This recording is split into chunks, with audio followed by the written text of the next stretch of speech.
जिन्हें आपने टीवी पर देखा है, जिन्हें आप सोशल मीडिया पर फॉलो करते हैं, अब उनसे मिलने का समय आ गया है।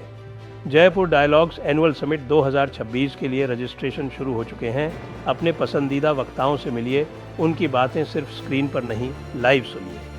विचार, बहस और भारत के भविष्य को आकार देने वाली चर्चाओं का हिस्सा बनिए। बहुत सी रोमांचक जानकारियां जल्द आने वाली हैं। अभी रजिस्टर करें, लिंक डिस्क्रिप्शन और कमेंट्स में है। नमस्ते, आप सभी से अनुरोध है कि कृपया हमारे चैनल को सब्सक्राइब करें और वीडियो को लाइक भी अवश्य कर लें। एफसीआरए को लेकर बहुत सारे मेल्टडाउन है, लेकिन इस समय सबसे बड़ा मेल्टडाउन जो चल रहा है वो यूएसए में चल रहा है। भाई साहब, यूएसए में तो ऐसा लगता है कि कोई तूफान आ गया, कोई एटम बॉम्ब डाल दिया गया वो उनके ऊपर। अरे यार, तुमको इतनी क्या परेशानी है भाई? भारत अपने यहाँ चलने वाले नॉन गवर्नमेंटल ऑर्गेनाइजेशन को रेगुलेट कर रहा है। अमेरिका क्यों इतना परेशान है? अमेरिका खुद ही कह रहा है, अभी अभी मार्को रूबियो ने कहा कि अमेरिका अपनी सारी एड जो है वो डायरेक्ट नेशनल गवर्नमेंट को देगा, एनजीओ को नहीं देगा। तो भाई एनजीओ तो एनजीओ क्यों चालू रहे?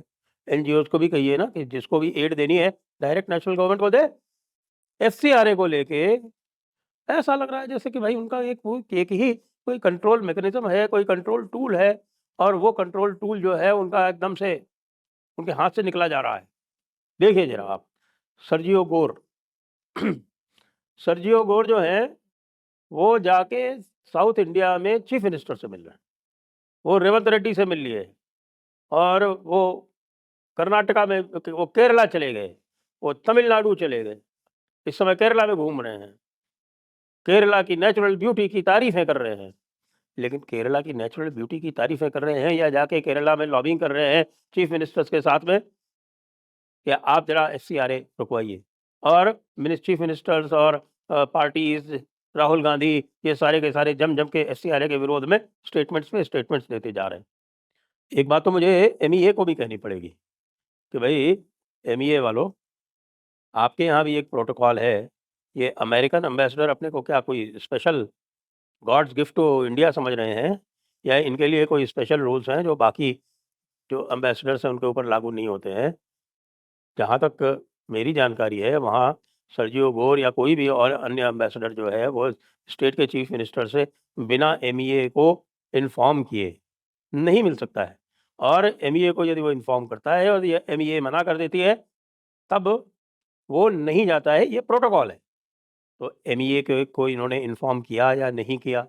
और यदि इन्होंने एमईए को इन्फॉर्म किया, तो एमईए ने उस पे चुप्पी क्यों साधी?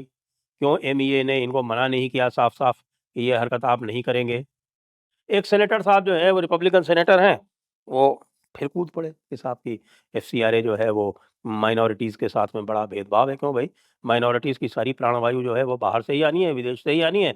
यदि वो माइनॉरिटीज़ विदेशी हैं, तब तो फिर उनको रेगुलेट करने की और भी अधिक आवश्यकता है। और ये 2 माइनॉरिटीज़ जो हैं, मैं खुले में कह रहा हूँ कि ये दोनों माइनॉरिटीज़ विदेशी हैं। और विदेशी केवल इसलिए नहीं है कि ये कब आई और कब नहीं आई, इससे कोई लेना-देना नहीं है। विदेशी इसलिए हैं क्योंकि ये अपनी जड़, अपना मूल, अपना प्रादुर्भाव विदेशी धरती में देखती हैं। एक अपना प्रादुर्भाव मक्का मदीना में देखती है और दूसरी अपना प्रादुर्भाव जेरूसलम में देखती है। और गवर्न कहाँ से होती है? रोम से होती है, या फिर अमेरिकन हेडक्वार्टर से होती है। तो ऐसे में भारत एक संप्रभु राज्य, वैसे संप्रभु राज्य हम कहते अवश्य हैं, संप्रभु राज्य की जो परिकल्पना है वो यूनाइटेड नेशंस में हो सकती है, वो इंटरनेशनल लॉ में हो सकती है, लेकिन वो अमेरिका की दृष्टि में कतई नहीं है। मैं आप ये बात बिल्कुल सही आपको बता दूं, यदि अटल बिहारी वाजपेयी जी ने वो परमाणु परीक्षण नहीं किए होते, तो भारत की स्थिति भी वही होती जो पाकिस्तान की रहती है, या फिर जो अरब देशों की रहती है। यानी कि अमेरिका के इशारों पर नाचने वाली स्थिति। अमेरिका के इशारों पर नाचने वाली स्थिति तो कम से कम 2 परमाणु देश हैं, उनकी भी है, यानी कि फ्रांस और ब्रिटेन। फ्रांस और ब्रिटेन परमाणु शक्ति संपन्न देश हैं, लेकिन वो भी नेटो के सदस्य बन के अमेरिका के इशारों पर नाचने के लिए तत्पर हैं और विवश हैं। अच्छा, ये सब तो था वो था। अब सारी चर्चा ये हो रही कि भाई वो जो जेडी वांस है, हाँ जी, वही जेडी वांस जो अपनी हिंदू पत्नी को कन्वर्ट करके क्रिश्चियन बनाना चाहता है, उसने मोदी जी को फ़ोन क्यों किया? मोदी जी की तरफ से जो रीड आउट आया है, जो स्टेटमेंट आया है, जो भारत की तरफ से स्टेटमेंट आया है, वो तो एक जनरल सा स्टेटमेंट है कि हमने अपने आपसी मसलों पर बातचीत की। लेकिन कुछ तो था, ये जो कोऑर्डिनेटेड काम चल रहा है कि सर्जियो गोर घूम रहे हैं दक्षिण भारत, अब रिपब्लिकन सेनेटर स्टेटमेंट दे रहे हैं और भारत के विरुद्ध एक पूरा बिल पायलट किया जा रहा है, जिससे कि भारत के ऊपर 100% सैंक्शंस लगाई जा सके रशियन ऑयल खरीदने के लिए या रशियन गैस खरीदने के लिए। तो भारत को भी अब उससे भी सोचना चाहिए कि ठीक है, हम रशियन ऑयल नहीं खरीदेंगे तो फिर हम यूएस गैस भी नहीं खरीदेंगे, पीरियड। बोल दीजिए ठीक है, रशियन ऑयल नहीं खरीदते हम, रशियन ऑयल कम कर देंगे, 15% से कम कर देंगे जो आपने लिमिट रखी है, लेकिन हम गैस भी अब आपसे नहीं खरीदेंगे। Bye-bye, bye-bye US. ये धमकाने वाली राजनीति अब बहुत अधिक हो गई। अब ये जो है डिमिनिशिंग रिटर्न्स दे रही है। अमेरिका से ईरान तो संभलता नहीं। अब ईरान जो है वो कितनी बड़ी मिलिट्री पावर थी, कुछ नहीं। ईरान को तो आप दबा नहीं पाए। ईरान ने बल्कि आपकी पूँछ दबा ली और वो स्ट्रेट्स ऑफ हॉर्मूज़ को पकड़ के और आपकी ऐसी-तैसी कर दी। और आप सोचते हैं कि साहब आप भारत को दबा लेंगे। भारत के विरुद्ध तो आप कुछ उल्टा-पुल्टा बोलने की स्थिति में नहीं है। जब भी ट्रंप कुछ बोलता है तो पहले उसको बोलना पड़ता है, oh! Modi is my great friend. तो Modi is my great friend कहे बिना वो भारत के बारे में किसी तरह की बात भी नहीं कर पाते। जब यह स्थिति है तो भई एफसीआरए को लेके क्या धमका रहे हो आप भारत को? एफसीआरए तो सिंपल सा एक लॉ है जो एग्ज़ीक्यूटिव ऑर्डर से भी लाया जा सकता है, जिसको हमारे यहाँ ऑर्डिनेंस कहते हैं। तो ऑर्डिनेंस के माध्यम से भी लाया जा सकता है। राहुल गांधी को आपने खरीद लिया होगा, राहुल गांधी ईज़िली परचेज़ेबल हो सकते हैं, मान सकते हैं उनको कि भई राहुल गांधी की अनेक समस्याएँ हैं, लेकिन यदि उन्होंने अपने आप को बेचा है, तो उसकी भी एविडेंस तो छोड़ी ही होगी उन्होंने कहीं न कहीं। वो एविडेंस मिल जाती है, वो एविडेंस से बच नहीं सकते। तो राहुल गांधी ये सोच रहे हैं कि भाई इससे जो है उनको बहुत सारे ब्राउनी पॉइंट्स मिल रहे हैं और वो ट्रंप की नज़रों में चढ़ रहे हैं या अमेरिकन एस्टैब्लिशमेंट की नज़रों में चढ़ रहे हैं, तो उनको मुबारक। देश की दृष्टि में तो वो गिर ही रहे हैं।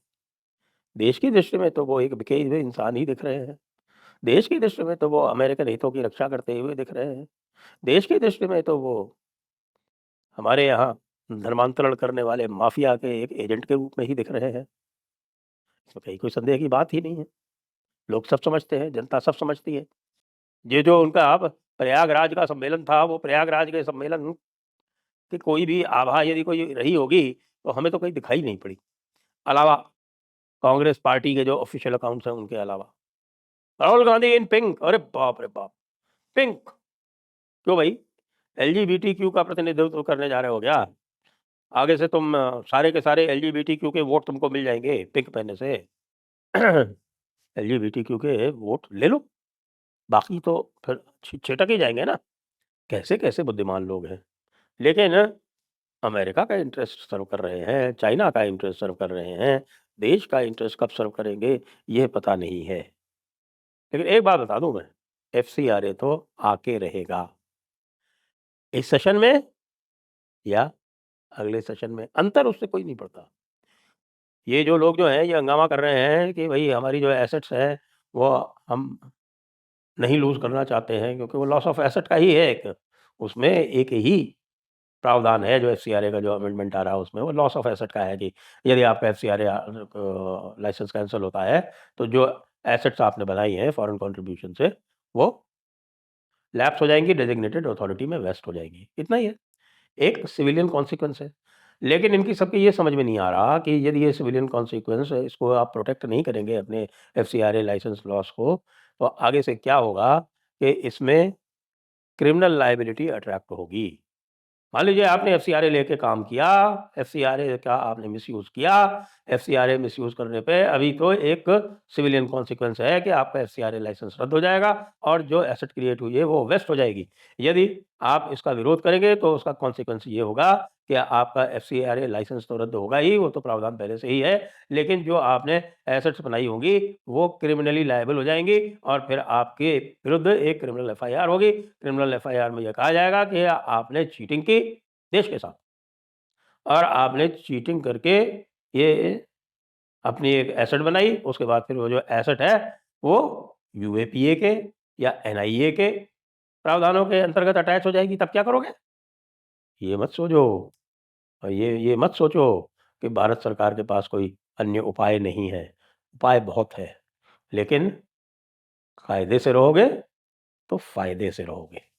जय हिंद, जय भारत, वंदे मातरम।